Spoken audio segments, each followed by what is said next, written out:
The game might be on the line on this next play. 4th down and 2 coming for Florida with 1:53 to go. And the interesting strategy employed by Billy Napier, as Dan, he took the clock all the way down as far as he could and popped a timeout. Now, if you get this 1st down, this strategy could work out perfectly. Sure. You could be leaving Utah with that much less time to answer. But if you don't, you may have really just hurt yourself in terms of having only 2 timeouts and taking time off the clock to be able to get the ball back. Yeah, I would have loved to see them line up in a formation, gather some information how Utah was going to align. If you love it, run your play. If not, then use the timeout. I still think this is zone read type stuff, Bobby. Montrell Johnson behind Richardson on 4th down and 2. Play action. Richardson out of the pocket. He's got the 1st down and more. Out of bounds in the red zone.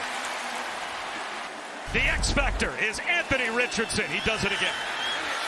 Awesome reaction by Richardson to get out of that pocket. But I will tell you this, the tailback, number 2, Montrell Johnson, just saved this game for Florida. Never minds the play fake, sees the blitzer, takes the chill off of Anthony Richardson to give him that one little moment to go use his feet. Now you want to milk the clock, Bob, right? You really want to utilize every moment of the clock once this ball is snapped, to bleed it as long as you can. Well, can't take for granted you're going to get in the end zone, and the Gators have to have a touchdown. Straight quarterback run. Richardson out of bounds. Great job by Utah getting him out of bounds. You know, if you're Utah as well right now, you're trying to get the ball out of bounds as well. Time is your friend right now. You don't have to worry about stopping the clock. You want it to stop just as preservation for the potential that Florida does score. Richardson over 100 yards rushing.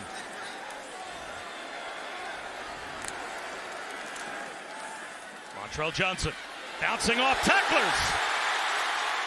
Inside the 5, down to the 3. They got him out of bounds. It looked like he tried to stay in. Yep. And they carried him out. So that will preserve some time for Utah. But at the same time, it's 1st and goal at the 3. Yeah, I've loved Johnson's vision tonight. You could see right there at the end, you're right, Bob. He's trying to stay in bounds. Great job by Bishop getting him out. Johnson stood up at the 1-yard line. Utah and should now, call timeout. I think Utah will call timeout. Yeah. So we will step aside with 1:25 to go in a 4-point game.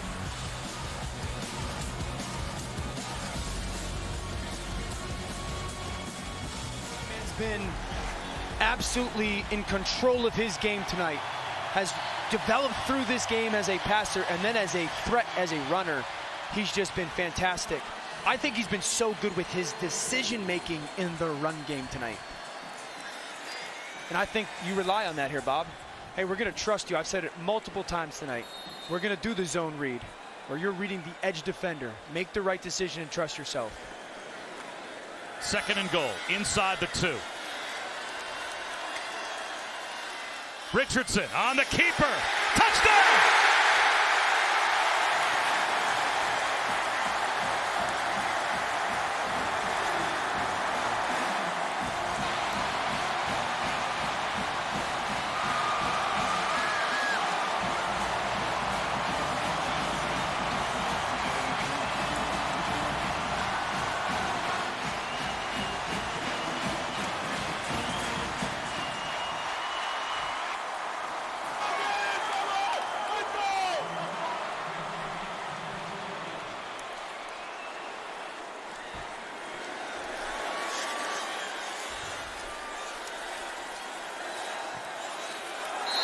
It's a 3-point lead for Florida. 3 rushing touchdowns for Anthony Richardson.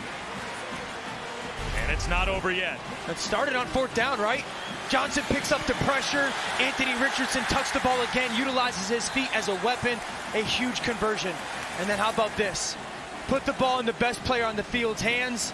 Anthony Richardson does the beautiful job of reading the defense. In the first game in the swamp for head coach Billy Napier, he's got a chance to pull off an impressive upset. I'm going to say this, though. There's 85 seconds left in this game. Utah has a quarterback that is not scared of this moment. And they still have 2 timeouts for Cam Rising as well. So this game's a long way from over. But talk about a coming out party for Anthony Richardson. We wondered, and this was one of the biggest mysteries, all the talent in the world. Yeah. But now he takes over as the undoubted starter. Has he looked like a field general tonight or what? Yeah, I think the maturity has been the most impressive thing. We can rave about the talent all we want. What a cool moment for a young man who grew up in this town. But just the maturity in the moment has been impressive.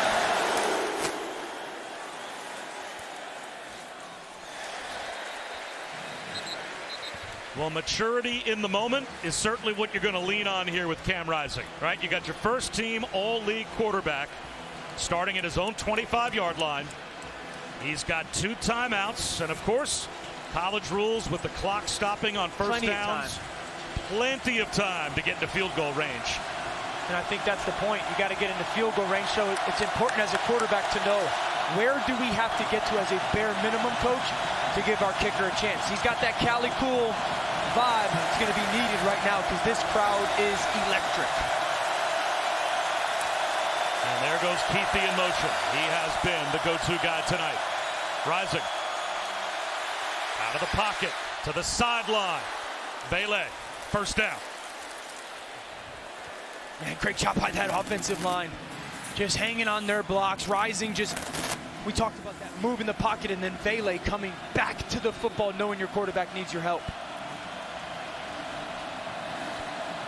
Important here, Bob, as a quarterback, you just don't take any kind of sack. Get the ball out of your hands. Make sure we're being completion driven. Bailey wide left, Keithy slot left now. Rising looks left, up the seam, knocked down. He was looking for Keithy. He had him open. Ventrell Miller sagged back in coverage, read it, could have picked it off. Hits him right in his hands. 51. He knows it. That's the game right there. He can't believe he dropped that ball.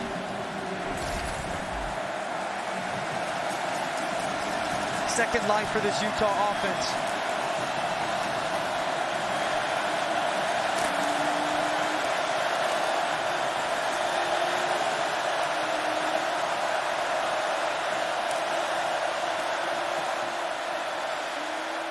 Bailey, a catch and run. Out of bounds near midfield. First down, 14 more. Really good job. They went to that bunch. They wide release. Keithy, he brings 2, and Bailey just replaces everybody from the start of the formation with that shallow cross. So right now you're at about basically midfield. 70 seconds left in this game. You got plenty of time if you're Utah offensively.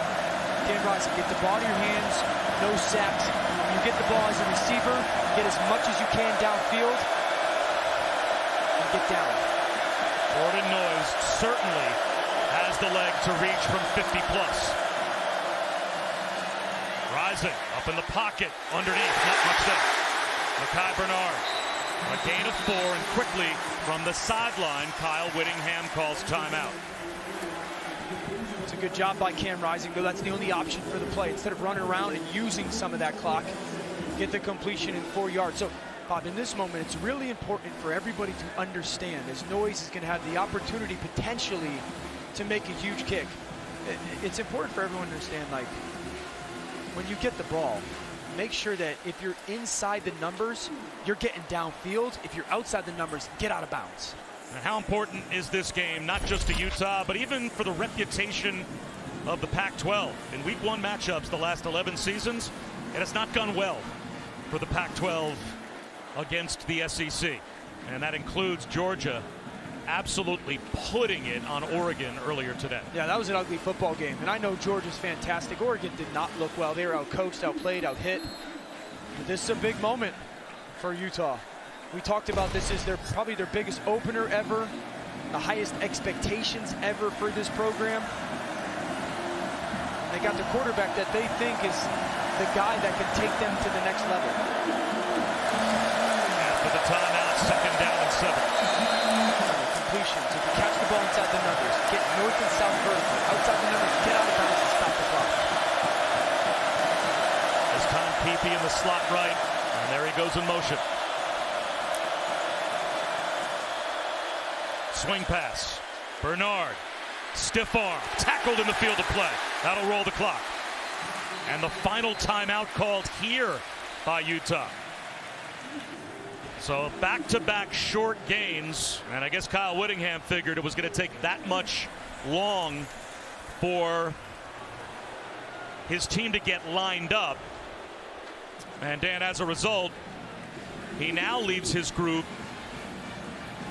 without a timeout, trying to get into field goal range. Yeah. That might handcuff you a little bit from a play calling standpoint. Yeah, so really important here to know the situation. It's third down. So if you get a completion that is short of the fourth down marker, you really got to have two play calls in the huddle, because there is no opportunity for a spike and there's no opportunity to call timeout. So if you're short of fourth down, you got to make sure that everybody knows what fourth down play call is likely in that situation and execute. If you go get the first down, depending how much time or how much yardage you get, you might be thinking of clocking the football if you get a big chunk. But it's really important. 2 plays left here if you're Utah's offensively. So 2 plays have been called here. You got to be ready for fourth down. Yep.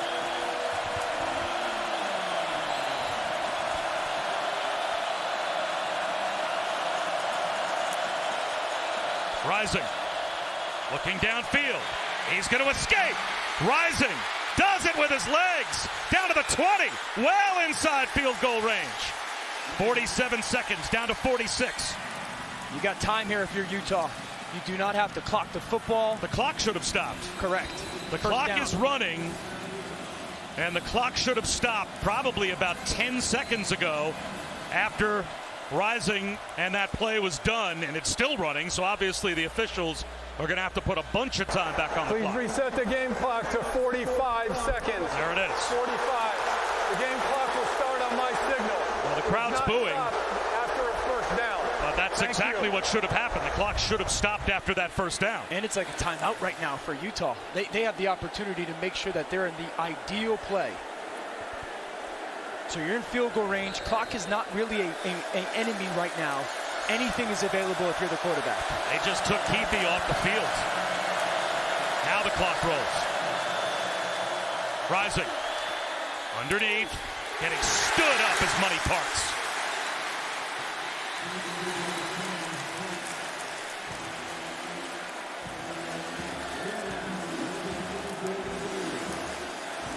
Tackle made by Devin Moore.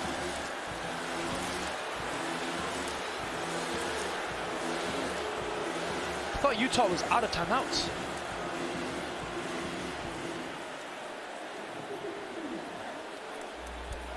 They had 2 timeouts when they started this drive, and they called back-to-back timeouts.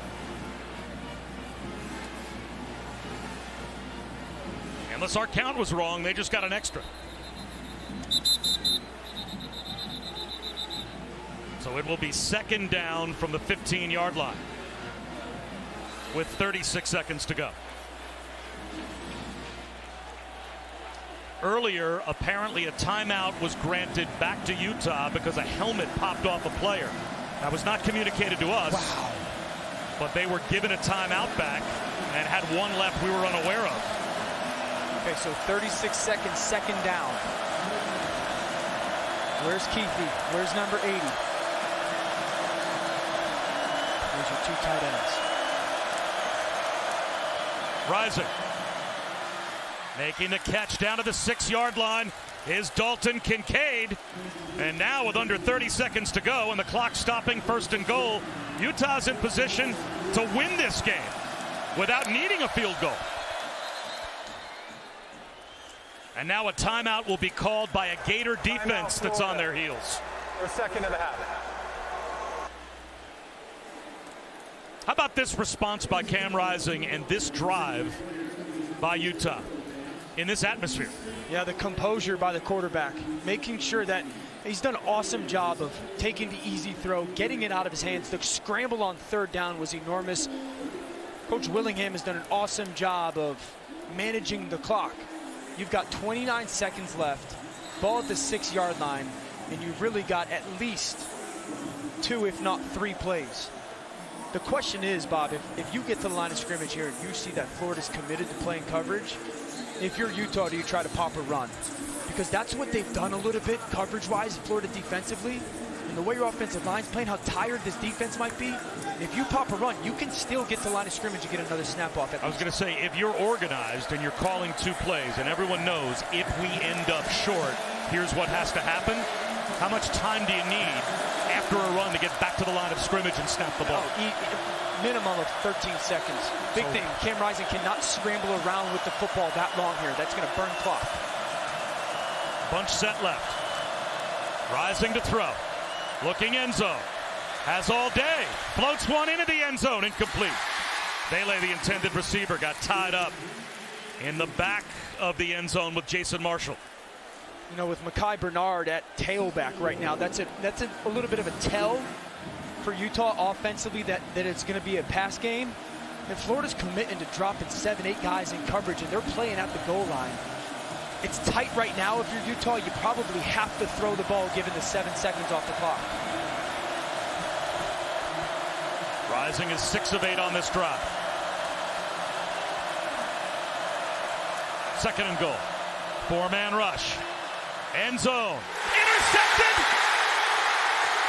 Yes! Amari Burney with a diving pick!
Bob, remember, Ventrell Miller, a couple plays before, the senior drops the interception.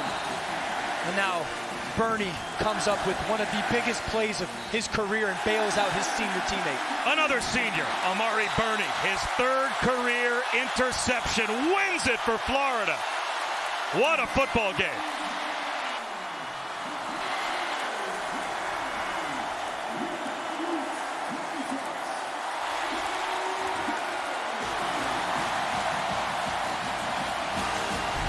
Another look. Look at Burney in between the hashes. Right with the vision, the trigger, the tight end falls down. Gets his hands underneath that ball.